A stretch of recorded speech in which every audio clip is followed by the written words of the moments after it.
They say trust must be earned. I believed it when I still thought that loyalty meant security.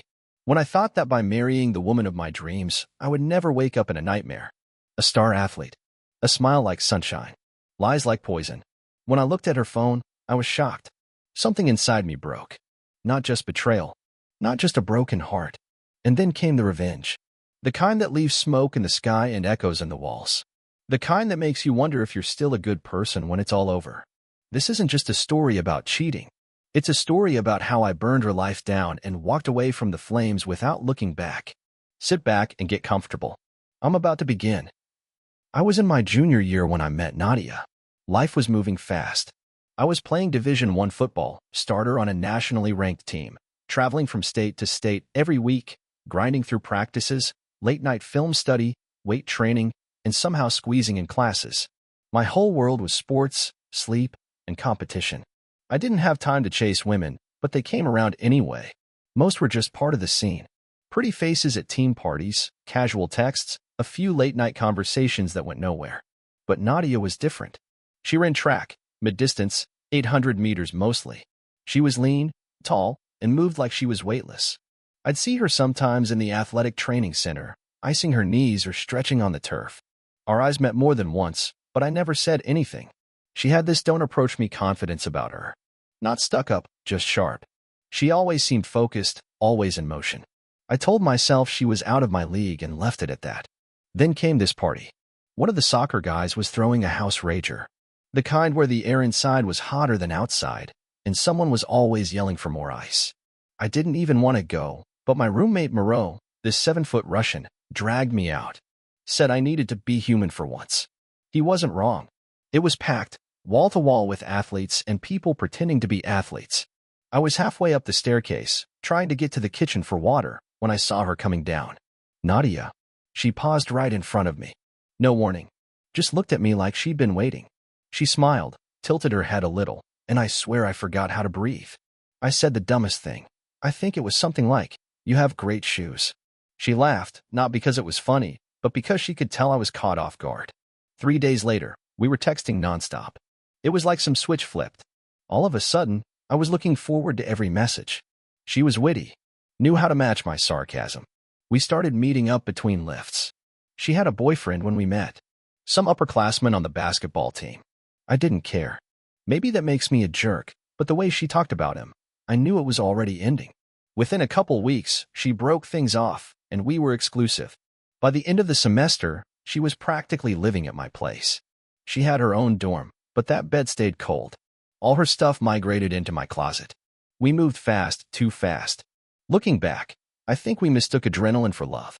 Two competitive athletes, both used to winning, both too stubborn to ask if we were actually compatible beyond the rush. 6 months in, I asked her to marry me. It wasn't some dramatic proposal. No fireworks or roses. Just me, in my apartment, holding her hand and saying, "Let's stop playing around." She said yes without hesitation. We had a small wedding over the summer break. Just a few friends. I wore a navy suit. She wore this white dress that barely touched her knees. My parents weren't thrilled. They liked her, but they thought it was rushed. They weren't wrong. But I was 21, in love, and full of blind faith. I believed that being a good man, being loyal, present, supportive, meant I wouldn't get hurt. She was an athlete, she understood my schedule, and she left her ex for me. In my head, that meant she was committed. That she saw something in me worth sticking around for. Now I realize that was arrogance disguised as confidence. During the season, I was gone a lot, 3, sometimes 4 nights a week. Between games, flights, press stuff, and hotel practices, there were stretches where I barely saw my own bed. But I trusted her completely. We FaceTimed every night, texted during layovers, and she always told me how much she missed me. And I believed her. When I was home, she'd make dinner, cuddle up beside me on the couch like everything was perfect. Sometimes she'd show up at the airport when we landed, waiting in the lot with snacks and that smile. I thought I had a teammate for life. I didn't know it yet, but every time I boarded a plane, I was leaving the door wide open. I never questioned what she did while I was gone. Never snooped. Never doubted her. That was my first mistake. Trusting her more than I trusted my own instincts. Turns out, instincts don't lie. People do. It was the night before my birthday. Well, Technically, it was supposed to be a joint celebration, mine and my teammate Ricky's. Our birthdays landed back-to-back that year, a Friday and Saturday, so we figured why not throw two parties and stretch the chaos into one long weekend. We planned it for weeks. People from the track team, basketball team, football squad, even a couple swimmers. We invited everyone we knew. My apartment was stocked, playlist was ready, lights were up. Nadia helped pick out the drinks. She even bought me a new hoodie to wear that night. I remember thinking, this is it. This is what happiness feels like. Moreau was manning the speakers. Someone was doing beer bongs off the kitchen counter.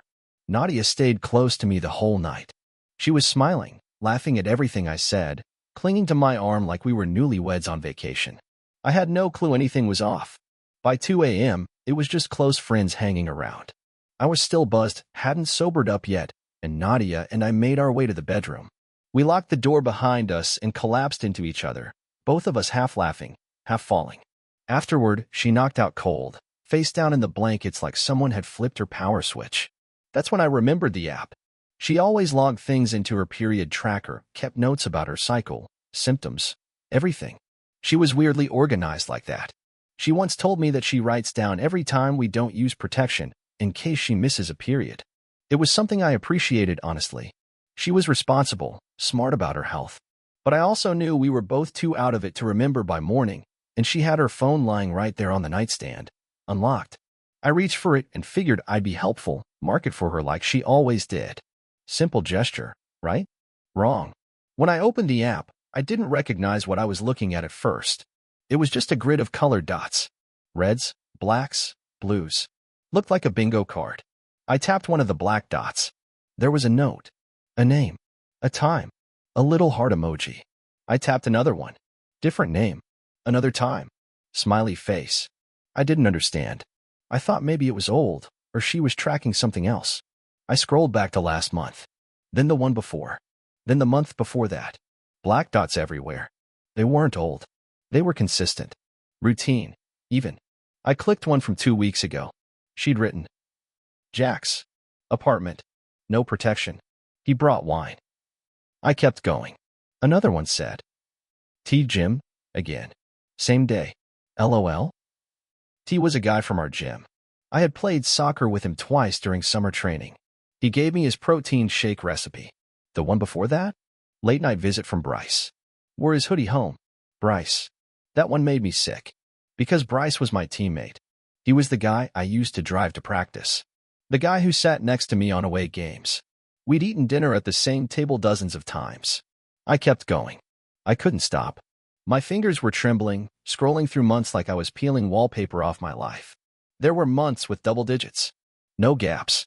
Sometimes the black dots came 2 in a day. Sometimes 3 in a week. She didn't just betray me, she documented it like it was a research study. Name, place, frequency. Notes, emojis, reactions.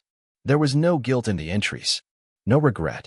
Just a trail of receipts she must have assumed I'd never see. I remember staring at the phone, not even blinking.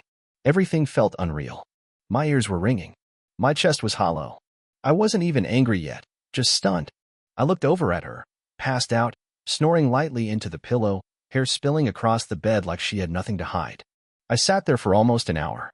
Reading, rereading, counting black dots like they meant something more than just moments stolen behind my back. We hadn't even been married a year. And there she was, building a catalog of strangers and teammates and gym buddies, all stacked up like stats in a season. The thing that killed me wasn't just that it happened. It was how organized it was. How casual. How matter-of-fact. It wasn't a mistake or a moment of weakness. It was a pattern. A system. She planned around it. Tracked it. Labeled it. Meanwhile, I was out of town chasing wins, chasing scholarships, chasing a future for both of us, and she was turning our apartment into a revolving door. And she had the nerve to smile at me, cook me dinner, buy me birthday gifts while keeping a detailed log of every time she welcomed someone else into the life I built for us. I didn't confront her that night. I didn't have the words. Hell, I didn't even have a plan. I just closed the app, set the phone down, and sat there with 100 questions spinning in my head. But the only one that kept repeating was, why did she keep the list? I couldn't sit in that room another second. I didn't even grab my jacket. I just stood up, walked out the door, and started walking. I don't remember where I went. I think I passed the rec center twice. Might have looped around the music building. My legs just kept moving like they were on autopilot. I didn't check my phone. I didn't say anything to anyone. I was out there for hours, numb, eyes blurry, heart somewhere down in my stomach. I was trying to piece it together. Every lie, every moment I thought we were happy, every "I miss you" text she sent me while she was doing all that. I felt like my entire life had been a setup. Eventually, my phone started buzzing in my pocket. Missed calls from Moreau. A couple texts. I finally picked up on the third ring. "Where are you?" he asked. His accent was thick, even thicker when he was pissed or stressed. I didn't say anything at first. He said, "You okay?" "No," I said. "She cheated." There was a long pause, and then he said, "You sure?" "Yeah," I said. "I saw everything. On her phone." Another pause. Then, in typical Moreau fashion, he said, "Yo, she cheated. She's leaving. Come back. We'll work it out." That was it. No comforting. No, "Oh man, I'm sorry." Just those words. Simple. Final. That's who Moreau was. Guy had the emotional range of drywall, but he was solid. Always showed up when it counted. I turned around and headed back to the apartment. When I walked in, I could hear him yelling from my room. Not in English either, full Russian rage mode. I heard Nadia's voice too, all muffled and panicked, trying to talk over him. Then I heard the door slam. She was gone. I stood in the living room and just stared at the wall. Moreau walked out a minute later like nothing happened. He looked at me and said, "She packed a bag. Left. Don't worry. Now sit." He handed me a bottle of bourbon, half full. He took 2 mugs from the cabinet. No glasses, just mugs. He filled both and sat across from me at the kitchen table. We didn't talk for a while. Just sat there. I told him everything. How I found the notes in her app, how she listed names and dates, how one of them was Bryce from my team. Moreau's face didn't change once, but I could see something flash in his eyes when I said Bryce's name. When I finished, he leaned back in his chair, cracked his knuckles, and said, "Tonight, we drink. Tomorrow, revenge." We drank until the room tilted sideways. I remember laughing at nothing, just dumb little things like Moreau trying to pronounce bourbon right. I remember thinking it was better to feel a little buzz than feel everything else ripping through me. The rest of the night was a blur. There's a picture someone took. I don't even know who. It's me, sitting in my gaming chair in the living room. Sunglasses on, grinning like an idiot. One girl is sitting on the left arm of the chair, another leaning over from behind. Both were from the party earlier. I don't even remember them staying that late. I don't remember much of anything, really. The photo looks like I'm having the time of my life. Like nothing in the world could touch me. But when I looked at it the next morning, when the alcohol wore off and my head stopped pounding, I saw what was really there. My smile didn't reach my eyes. I looked hollow, wrecked, like somebody had taken a baseball bat to my ribs and I hadn't realized it yet. I wasn't okay. Not even close. I felt used. Lied to. I had given that girl everything. Time. Loyalty. Space in my apartment. My last name. I thought we were building something, and she was tearing it down from the inside like termites in the walls. What hit hardest wasn't even the betrayal itself, it was how casual she'd been about it. The ease of it. The fact that she didn't even try to hide it well. That phone could have locked. That app could have been deleted. But she didn't. She kept it. Like trophies. I sat in that same chair the next morning, elbows on my knees, staring at nothing. Moreau came out, bleary-eyed, shirtless, holding his head like someone had parked a truck on it. He poured 2 more mugs of bourbon and dropped into the seat across from me. "Okay," he said. "We talk now. What's the plan?" And that was it. I didn't have a plan yet, not really. But I knew one thing for certain. She had made a fool out of me. And I wasn't going to let that be the end of the story. It started on a Thursday afternoon. I was sitting on my bed, still in my practice gear, scrolling through my feed when I saw her, Jenna, one of Nadia's relay teammates. We had a bunch of mutual friends, obviously. Track girls and football guys overlapped constantly. But I'd never really paid attention before.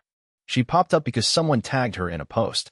She was wearing one of those tight team warm-ups and standing on the track with her hip cocked like she knew the camera was there. The caption said something dumb like, "Another day, another PR." I clicked on her profile. Scrolled through a few photos. She had this confident, slightly smug look in most of them. She wasn't subtle. I liked 3 pics in a row. Just enough to be noticed, not enough to look desperate. 3 hours later, she liked 2 of mine. That night, I messaged her something harmless. "Did you really beat your last split time?" Or was that just for clout? She replied in less than 5 minutes, "Guess you'll have to come time me yourself." That was all I needed. It wasn't love. It wasn't about connection. This was strategy. I knew Jenna and Nadia weren't best friends, but they trained together almost every day. And I also knew Nadia hated Jenna's guts. Back when we were still in our honeymoon phase, Nadia once called her the most annoying girl on the team because Jenna had briefly dated her ex. The same ex Nadia left to be with me. Something about him bringing Jenna to a track banquet the year before drove Nadia insane. It was petty jealousy, but it always stuck with me. A week later, Jenna came over. We hung out, watched a movie. I made her laugh a few times. She liked the vibe. Before the night was over, her shoes were by my front door and her jacket was thrown over the back of my chair.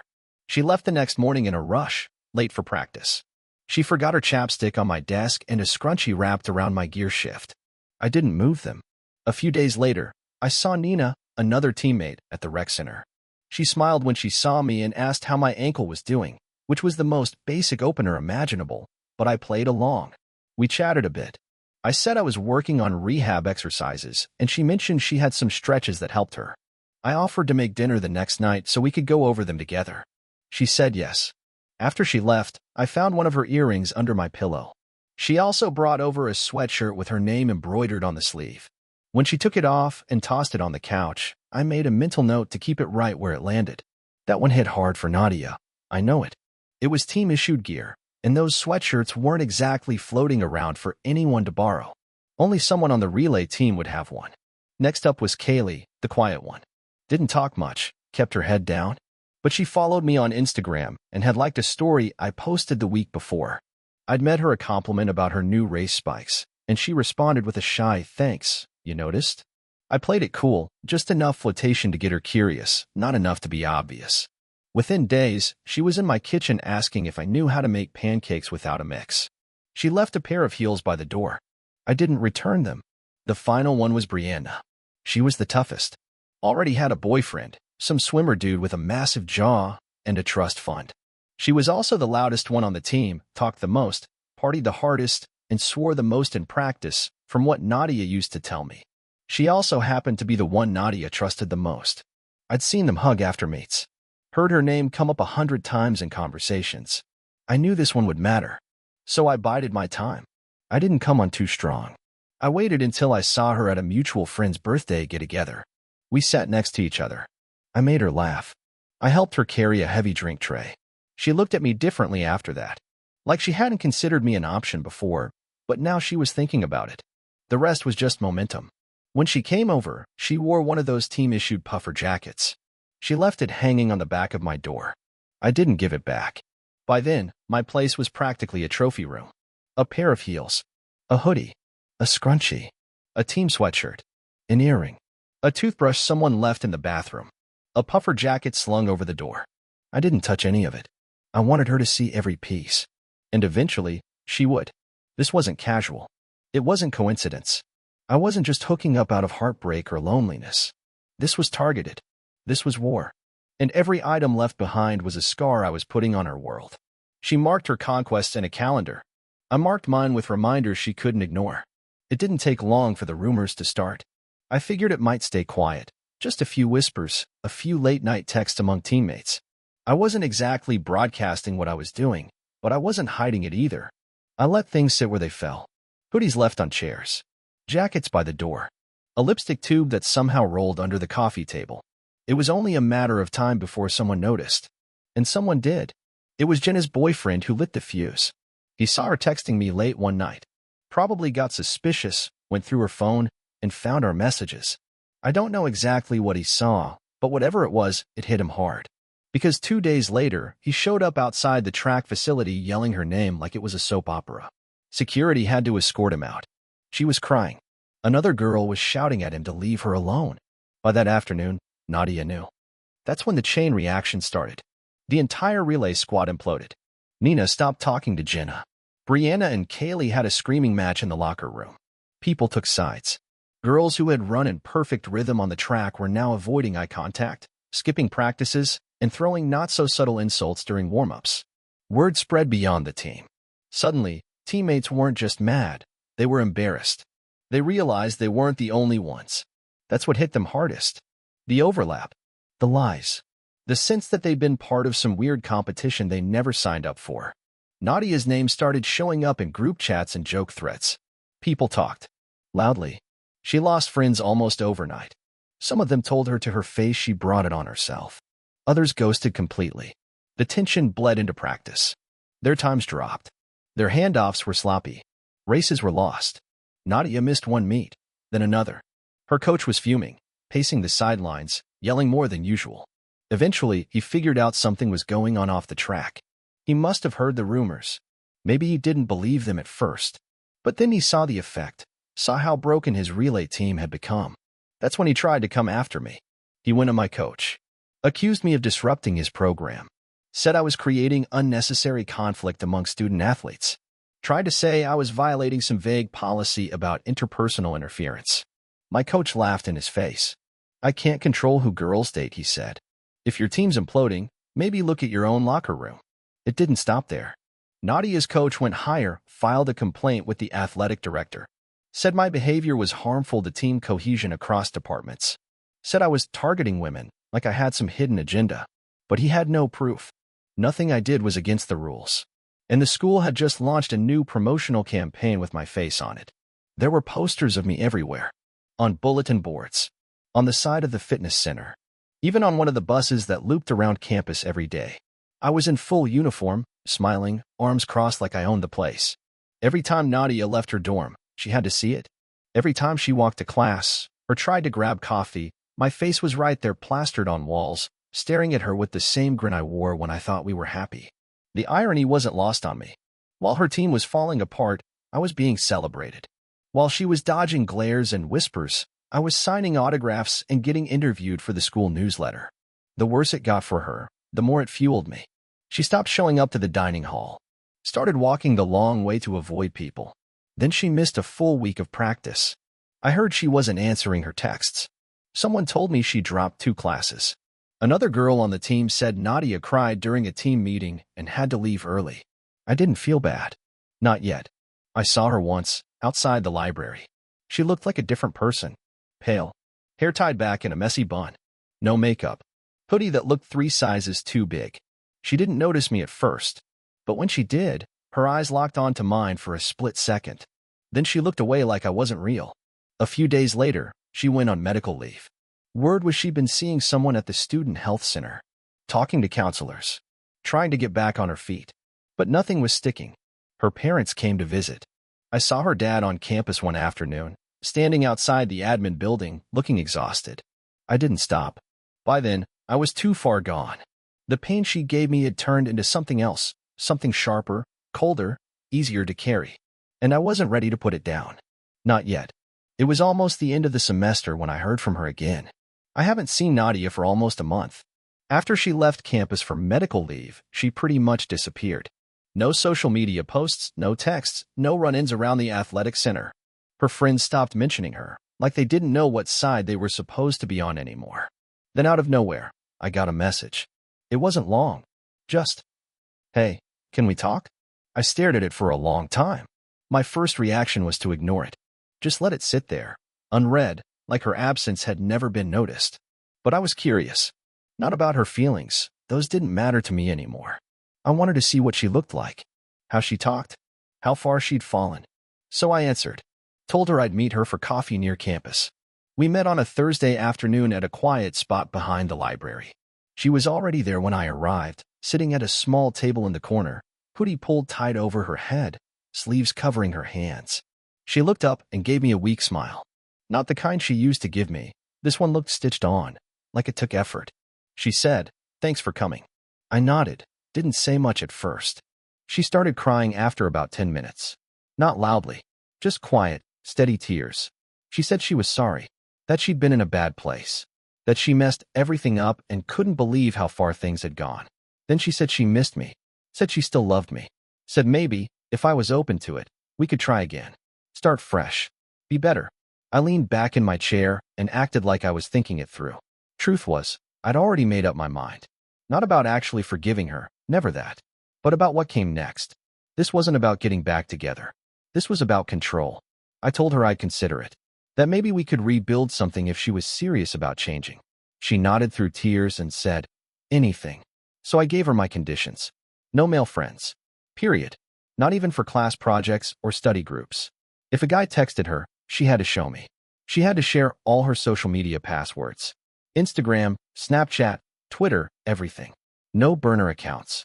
No locked profiles. If she changed a password, I had to be told right away. I would be tracking her location at all times. I told her I needed to know where she was if we were going to move forward. And she wasn't allowed to go out without me. No parties. No bars. No girls' nights. If I wasn't there, she wasn't either. She agreed to all of it. No hesitation. Said it was fair.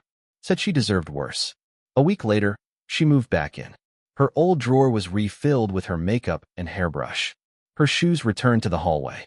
She folded her laundry like nothing had changed. Acted like she was grateful just to be in the room. Cooked dinner. Woke up early to make coffee. Asked if I needed help with classwork even when I didn't. She was trying. I'll give her that. But it was never going to work.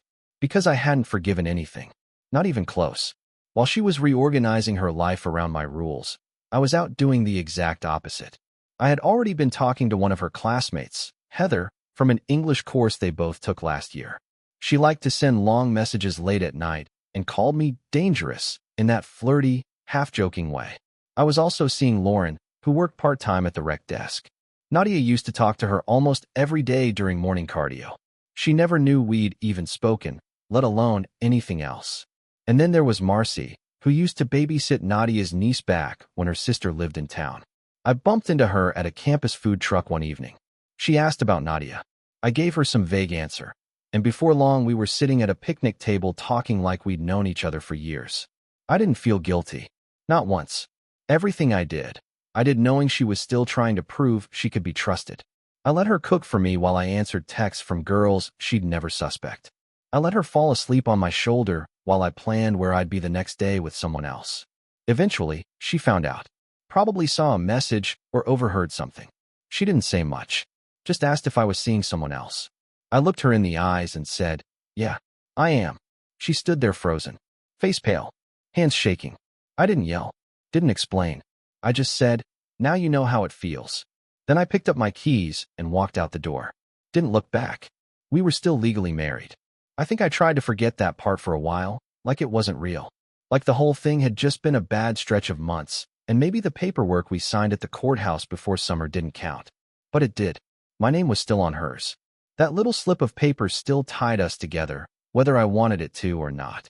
And after everything that happened, after the betrayal, after I lured her back, after I walked out the second time, I knew what I had to do next. I was done pretending. So I called a lawyer. Not just any lawyer, a real one. Sharp suit, short sentences, eyes like a blade. I told him everything. From the cheating to the revenge to her moving back in and all the details in between. He didn't flinch. Just asked for proof. I gave him everything. Photos, screenshots, names, timestamps, even copies of those calendar logs from her period tracking app. I had exported them. Every entry, every note, every date she marked with someone who wasn't me. I'd organized them into folders by month. Some had emojis. Others had names written out in full. It was hard to look at even then, but I knew I'd need them. My lawyer looked it all over and nodded like he'd seen worse. Probably had. I filed the paperwork 2 days later. She found out through the notice. I guess she wasn't expecting it.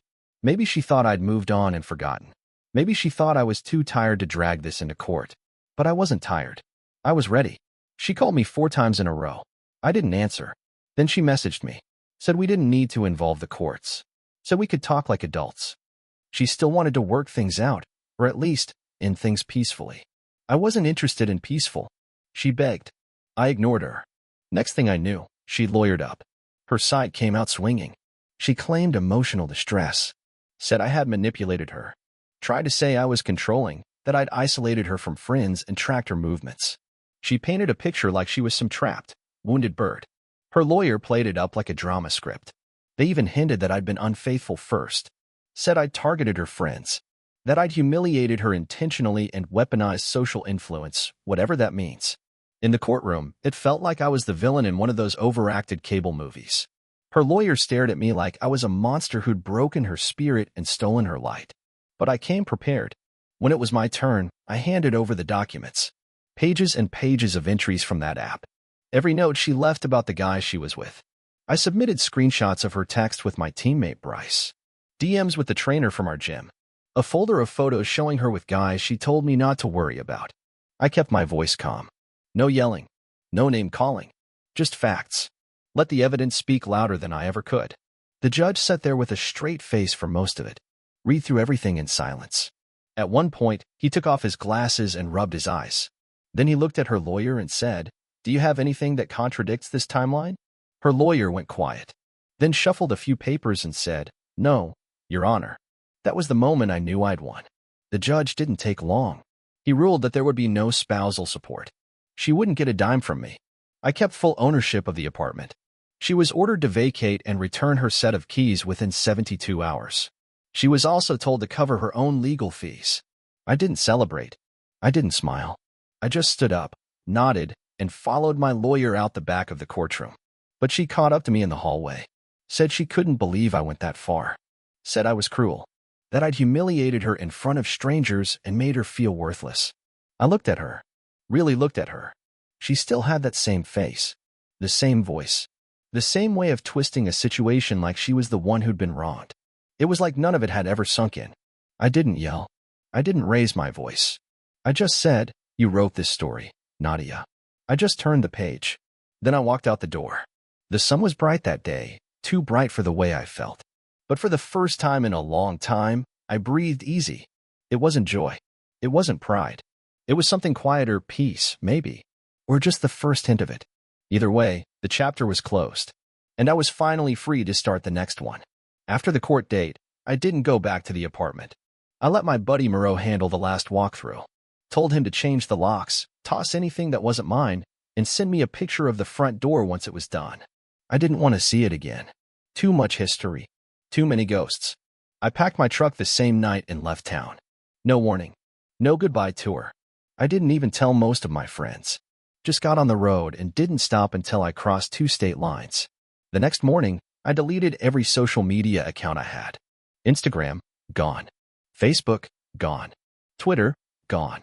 I erased the photos, the memories, the digital footprint I'd used to build my little empire of revenge. It wasn't satisfying. It was just quiet. Like cutting an engine that had been running too hot for too long. I stayed with my cousin for a while, in a small town where no one knew my name or what I'd done.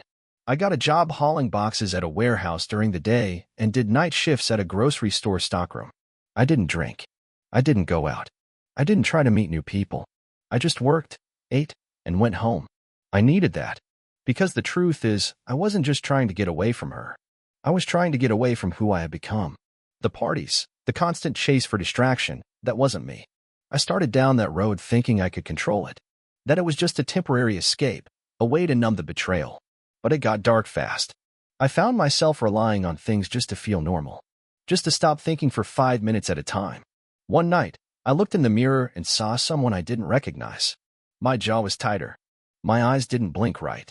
I hadn't been sober in days. That was the moment I knew I had to change. Because if I didn't, the version of me I hated was going to be the only one left. I checked myself into a local recovery group. Quiet little place in the basement of a church. No one there knew my past. No one cared. They just listened. It took a few weeks before I could talk without my voice shaking. But I kept showing up. And eventually, I got clean. That was 5 years ago.